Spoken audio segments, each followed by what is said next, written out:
Глубоко в сердце Амазонии, где река Амазонка извивается, подобно гигантскому змею, среди нетронутых джунглей, разворачивается история, достойная внимания. Ее главный герой Филиппе, пожилой бразильский рыбак, человек, знающий каждый изгиб реки, каждое скрытое течение, каждый шелест тропического леса как свою родную ладонь.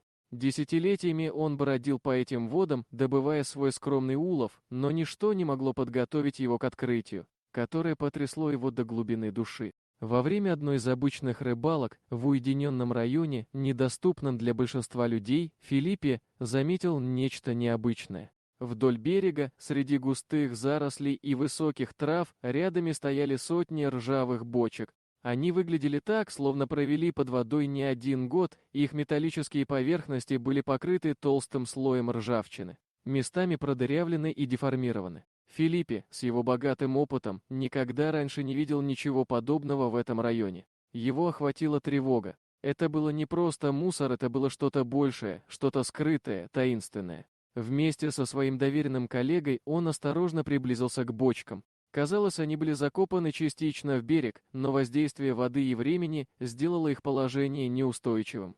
Филиппе, преодолевая внутреннее сопротивление, выбрал одну из наиболее доступных бочек и, вооружившись подручным инструментом, начал осторожно вскрывать ее крышку. То, что предстало перед его глазами, заставило его побледнеть. Из-под воды, из отверстий в проржавевшей стали, сочилась темная, маслянистая жидкость с резким, удушливым запахом. Запах был настолько сильным, что Филиппе едва не потерял сознание. Он сразу понял, это не просто ржавчина и вода. Это что-то опасное, что-то токсичное. Немедленно связавшись с местной полицией, Филиппе доложил о своей находке. Полицейские, прибывшие на место происшествия, забрали одну из бочек для анализа в специализированную лабораторию.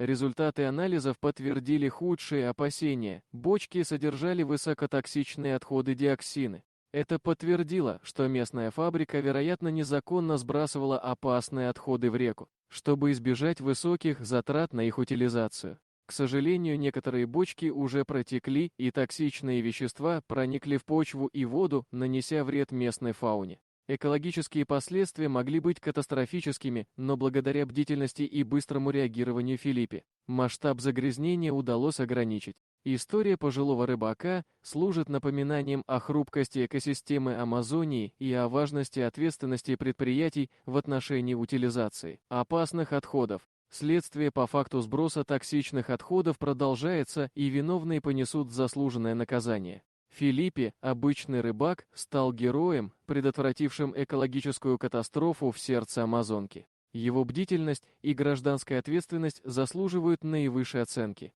Этот случай подчеркивает необходимость более строгих мер контроля и экологического мониторинга в регионе Амазонки, чтобы предотвратить подобные происшествия в будущем. Дорогие друзья, если вам понравилось видео, поставьте лайк, а также подписывайтесь на канал, где найдете еще много интересного.